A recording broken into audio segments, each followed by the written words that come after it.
दोस्तों नमस्कार। JRCM मैं कैलाश प्रधान डिजिटल MLM सर्विस चैनल पर आपको बहुत बहुत स्वागत है। दोस्तों RCM की जो न्यू अपडेट है eKYC, आज हम सीखेंगे कि eKYC कैसे किया जाता है और उसके लिए क्या क्या डॉक्यूमेंट टूल्स की ज़रूरत होती है। आप वीडियो को लास्ट तक देखते रहिए, जिसके माध्यम से आपको ये पता चल जाएगा कि eKYC कैसे किया जाता है। और मैंने करके भी देख लिया है दोस्तों, 1 से 2 दिन के अंदर में अपना eKYC ओके हो जाती है, जो हमें परमानेंट आईडी मिल जाती है। और दोस्तों ये बहुत अपना खर्चा बचत हो गया है और टाइम भी बचत हो गया है। थैंक यू दोस्तों। तो लास्ट तक बने रहिए वीडियो को और आपको डिटेल्स पता चल जाएगा। तो ज्वाइनिंग को स्टार्ट करने के लिए इसमें अपने मोबाइल पे सबसे पहले RCM बिजनेस की ऑफिशियल ऐप होना चाहिए। उसका बाद आईडी प्रूफ डॉक्यूमेंट और एड्रेस प्रूफ के डॉक्यूमेंट होना चाहिए। बैंक अकाउंट कॉपी होना चाहिए। और दोस्तों बैंक अकाउंट के ना हो तो कैंसिल चेक भी हो सकता है। पैन कार्ड हो तो पैन कार्ड चाहिए, और फोटोकॉपी और nominee name and date of birth चाहिए। और दोस्तों स्पॉन्सर नंबर, प्रोपोजर नंबर चाहिए। और अपना फैमिली या अपना कोई RCM का आईडी है तो RCM की आईडी चाहिए। और दोस्तों मोबाइल नंबर चाहिए। तो चलिए शुरू करते हैं। ये RCM की एप्लीकेशन और ये 3 डॉट की साइड में जाके सबसे पहले ये रजिस्ट्रेशन eKYC में सिलेक्ट करना है। और इसमें दोस्तों प्रोपोजर सबसे पहले स्पॉन्सर नंबर डालना है। स्पॉन्सर नंबर जैसे ही डालेंगे आप नेक्स्ट बटन दबाएंगे, अपने आप नाम आ जाएगा। जैसे ये आ गया अपना। और उसका बाद दोस्तों अपना जो प्रोपोजर नंबर होता है, जो साथी ने उसको प्रोपोजर किया है तो उनका नंबर डालना है। ठीक है दोस्तों, प्रोपोजल नंबर डाल के इस तरह नेक्स्ट बटन पर लगाएंगे तो अपने आप नाम आ जाएगा, आ गया। उसका बाद दोस्तों मेल फीमेल सिलेक्ट करना है। उसका बाद मैरिज या अनमैरिज उसको सिलेक्ट करना है। उसका बाद दोस्तों मिस्टर्स या मिसेस जो भी आते हैं ये सिलेक्ट करना है। मेरा यहाँ मिस्टर आएगा तो इसलिए मिस्टर सिलेक्ट कर दिया। उसके बाद दोस्तों पूरा नाम फिलअप करना है। उसके बाद दोस्तों अटैचमेंट फ़ोटो मांग रहा है। दोस्तों इसकी जगह में आप अगर कंप्यूटर में कर रहे हो तो स्कैन करके पहले रखने का है। और मोबाइल पे फ़ोटो लेके डायरेक्ट फ़ोटो ले सकते हो, या पहले से फ़ोटो लेके रखा है तो गैलरी से ले सकते हो। मैंने गैलरी से ले लेता हूँ। ठीक है, तो मैंने गैलरी चूज़ कर लिया। अभी दोस्तों और देखिए ये मैंने गैलरी चूज़ किया तो फ़ोटो चूज़ करने के बाद अपने आप आ जाएगा। ठीक है, फ़ोटो आ गया। उसके बाद दोस्तों फादर्स नेम डालना है, पिताजी का नाम। ठीक है, मैं पिताजी का नाम डाल दिया। ठीक है, अब दोस्तों हो गया पिताजी का नाम। ठीक है, अब मांग रहा है क्या, वाइफ का नेम। ये मैरिज पर्सन है इसीलिए उनका वाइफ का नेम मांग रहा है। मैंने वाइफ का नाम डाल दिया। ठीक है, उसका बाद दोस्तों हमें क्या मांग रहा है, एप्लीकेशन डेट ऑफ बर्थ। ठीक है, और ये फॉर्म भरने के टाइम पे आप हरदम ध्यान रखें कि ओरिजिनल डॉक्यूमेंट पास में ही रखना ज़रूरी है ताकि कोई भी गलती ना हो। ठीक है, एप्लीकेशन डेट ऑफ बर्थ। ठीक है, मैंने अभी application date of birth selection कर दिया।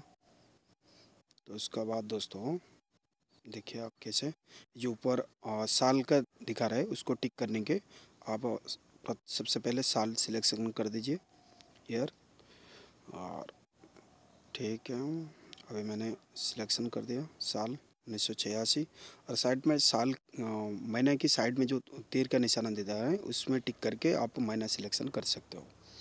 ठीक है, अब मैंने महीना का सिलेक्शन कर दिया, मार्च 27 तारीख है। ओके मारने से अपने आप दोस्तों 27 मार्च 1986 आ गया।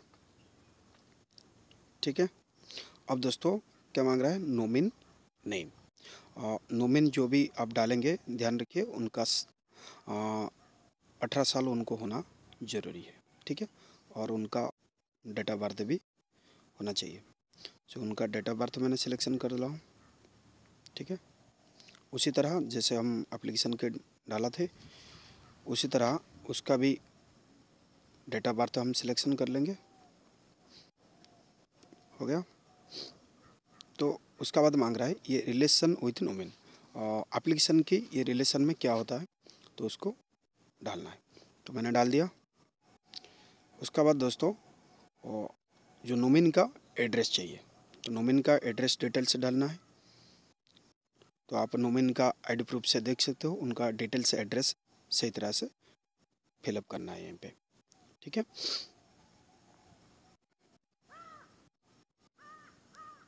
हो गया। पटाधार गंजाम उड़ीसा, ठीक है। पैन कोड डिटेल्स आप टोटल डाल सकते हो उस जगह में। उसका बाद दोस्तों हमें आगे जाएंगे। उसका बाद अपना जो कम्युनिकेशन डिटेल्स, मतलब कि जो एप्लीकेशन होल्डर का कम्युनिकेशन उनका डिटेल्स डालना है। तो यहाँ पर सबसे पहले उनका जो एट पोस्ट ये सब डाल देना है, ठीक है। उनका एट पोस्ट एक ही जगह आता है, तो एट वाई पोस्ट मैंने डाल दिया एक जगह में। पटाधार डाल देता हूँ, तो एट वाई पोस्ट पटाधार, ठीक है दोस्तों जी। हो गया। अब दोस्तों उसका बाद आता है अपना स्टेट सिलेक्शन करने का। यहाँ पर स्टेट पे जैसे ही क्लिक करेंगे आपको पूरा हर स्टेट आ जाएगा सारे। तो अपना उड़ीसा आता है, तो अब मैंने उड़ीसा सिलेक्शन कर लिया, ठीक है। उसका बाद डिस्ट्रिक्ट सिलेक्शन करना है, गंजाम हो गया। तो उसका बाद आता है अपना जो तहसील रहता है, ठीक है। और नियरेस्ट जिसका जो तहसील आता है वो तहसील यहाँ पर सिलेक्शन करना है। अपना बोगड़ा आता है तो बोगड़ा डाल दिया, ठीक है। उसका बाद दोस्तों पोस्ट रहता है, अपना जो पोस्ट ऑफिस होता है वो पोस्ट ऑफिस का नाम डाल देना है। तो यहाँ पर रहता है पटाधार, पटाधार डाल दिया। उसके बाद दो आपका नियरेस्ट सिटी है, उस सिटी का नाम डालना है, ठीक है। तो पिन कोड उसका बाद डालना है, ठीक है। उसका बाद अपना मोबाइल नंबर डालना है। और सुरक्षा को ध्यान रखते हुए मैंने उसको काला कर दिया है ताकि वो कोई भी परेशान ना हो, ठीक है। तो ध्यान से आप उसका पूरा मोबाइल नंबर डालिए। अगर ईमेल आईडी हो, एक्स्ट्रा मोबाइल नंबर हो तो डाल सकते हैं। उसके बाद दोस्तों आधार नंबर आप पूरी तरह ठीक से डालिए। तो उसका बाद दोस्तों पूरा आधार नंबर डालने के बाद जैसे हम नीचे जाएंगे तो आईडी प्रूफ टेप मांग रहा है। तो कौन किस प्रकार का आईडी प्रूफ वो दिए हुए हैं, तो आप आईडी प्रूफ सिलेक्शन कर सकते हो। सिलेक्शन करने के बाद आईडी प्रूफ का एक डॉक्यूमेंट लोड करना पड़ेगा। तो यह हमें आधार कार्ड दिए है, तो आधार कार्ड का हम सिलेक्शन कर लेते हैं, ठीक है। तो आधार कार्ड लोड हो गया।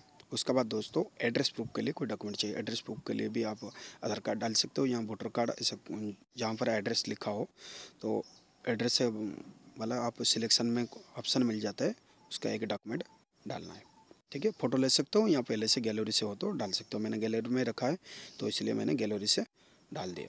हो गया। तो अब दोस्तों हमें आगे जाना है, ठीक है। अब दोस्तों बैंक की डिटेल से डालना है, ठीक हो गया। अब दोस्तों बैंक नेम सबसे पहले सिलेक्शन करना है। कौन सा बैंक है, अपना स्टेट बैंक है, तो मैंने state bank of India selection कर दिया, ठीक है। स्टेट बैंक ऑफ इंडिया हो गया। अब स्टेट सिलेक्शन करना है।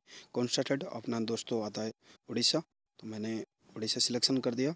उसके बाद दोस्तों बैंक नेम, कौन सा ब्रांच है जो कौन सा एरिया का, उस बैंक का नेम डालना है। तो बैंक नेम की जगह में आप सर्च करके देख सकते हो, यहाँ लास्ट IFC का लास्ट 5 कोड आप डाल देंगे तो अपने आप आ जाएगा। दोस्तों अपना आ गया जगन्नाथ प्रसाद, हो गया। तो आप दोस्तों बैंक का अकाउंट नंबर डालना है, ठीक है दोस्तों। बैंक अकाउंट नंबर आप ध्यान से डालिए। और बैंक अकाउंट नंबर मैंने सिलेक्शन कर लिया, ठीक है। अब दोस्तों बैंक अकाउंट नंबर हो गया। तो अब नेक्स्ट आता है क्या, बैंक अकाउंट का एक कॉपी चाहता है। तो आप पासबुक का फ्रंट कॉपी दे सकते हो ओरिजिनल का, या तो कैंसिल चेक का भी फोटो कॉपी दे सकते हो, या बैंक स्टेटमेंट कोई निकाला हो तो उसका भी दे सकते हो, पर ओरिजिनल होना चाहिए, ठीक है। उसके बाद दोस्तों अगर आपके पास पैन नंबर हो तो दे सकते हो। मेरे पास पैन नंबर नहीं है तो पैन नंबर छोड़ दिया मैंने, खाली ब्लैंक छोड़ दिया। उसके बाद मांग रहा है क्या, पासवर्ड सिलेक्शन करने के लिए। तो मैंने पासवर्ड सिलेक्शन कर दिया, अपना हिसाब से अपना पासवर्ड फिट करना है, ठीक है। और उसके बाद मांग रहा है दोस्तों हिंट क्वेश्चन, कोई भी इसमें पूछे जाने वाला कोई भी एक क्वेश्चन दे सकते हो और उसका आंसर नीचे आप डाल देने का, ठीक है। उसका बाद जो दोस्तों आता है डिटेल्स, अपना जो फैमिली में हो, सेल्फ का कोई अगर पुराना आरसीएम आईडी है या नया में है तो आप यहाँ पर दे सकते हो। उस टिक को जो ऑन है उसको नीचे डाल सकते हो, अगर नहीं है तो उस टिक को ऑफ कर दीजिए। अगर है ये साथी का है तो पुराना, तो मैंने उनका पुराना आईडी जो है डाल दे रहा हूँ।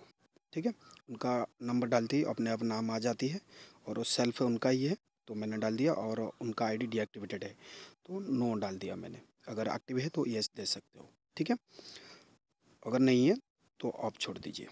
उसका बाद दोस्तों हो गया, सारे नंबर ओके हो गया। अगर दूसरा कोई है तो भी दे सकते हो ऐड करके। उसका बाद हमें क्या करना है दोस्तों, सारे डॉक्यूमेंट को अच्छे से ध्यान से देख देना है, कहीं कोई मिस्टेक तो गलती तो नहीं हुआ है, कोई नाम हो या डॉक्यूमेंट गलत चढ़ गया हो, सारे डिटेल से ध्यान रखना है। और उसका बाद दोस्तों नीचे टर्म एंड कंडीशन जो टिक का बटन है उसको क्लिक करना पड़ेगा, टर्म एंड कंडीशन को एक्सेप्ट करना पड़ेगा। उसका बाद दोस्तों हमें आगे जाएंगे, उससे पहले फिर से हम देख लेंगे अच्छी तरह, कोई तो गलती नहीं हुआ है। तो स्पॉन्सर और प्रोफेसर नेम और डिटेल्स सही ढंग से, मिस्टर या मिसेस हो, या नाम में कोई गलती हो, टाइटल में हो, पिताजी का नाम हो, डिटेल्स आप अच्छी तरह से, यहाँ फ़ोटो जगह में कोई दूसरा तो नहीं डाल दिया गया है। सारे दोस्तों डिटेल्स देखने का बाद हम सिलेक्ट करेंगे, तो इसके लिए अच्छी तरह से ध्यान से आप भी ध्यान रखिए कि ऐसा गलती बिल्कुल ना हो। क्योंकि दोस्तों एक बार अगर आधार में एंट्री हो जाता है तो फ्यूचर में कभी भी उसका जॉइनिंग दोबारा नहीं हो सकता है, इसीलिए ध्यानपूर्वक अच्छी तरह से चेक करके ही सबमिट कीजिए। ठीक है, करेक्शन हो सकता है पर कोई भी चेंजेस बाद में नहीं हो सकता है, कोई छोटा मोटा कोई गलती है तो करेक्शन हो सकता है। ठीक है, तो अच्छी तरह से देख लीजिए, मैंने अच्छी तरह से देख लेता हूँ। आपको सुरक्षा की ध्यान रखने के लिए मैंने काला पट्टी दे दिया है ताकि सुरक्षा रहे उनका डॉक्यूमेंट्स। ठीक है दोस्तों, तो आप भी अच्छी तरह से नेम, डेट ऑफ बर्थ या डॉक्यूमेंट का हो, सारे अच्छी तरह से देख लीजिए। उसका बाद मैंने पूरा चेक कर लिया, तो उसका बाद मैंने आगे जा रहा हूँ ताकि कोई भी गलती ना हो। अब दोस्तों मैंने सेंड OTP सिलेक्शन कर रहा हूँ और सेंड OTP आ गया। अपना OTP यहाँ पर सबमिट करने का बाद दोस्तों आपको एक तुरंत रेफरेंस नंबर मिल जाती है, जिस नंबर को लगभग 24 से 48 घंटे के अंदर में ओके हो जाती है। और दोस्तों ये जो परमानेंट आईडी नंबर, आप जो रजिस्ट्रेशन मोबाइल नंबर दिया है उसी मोबाइल नंबर पे आपको परमानेंट आईडी नंबर मिल जाएगा। Thank you. जय RCM, जय हिंद।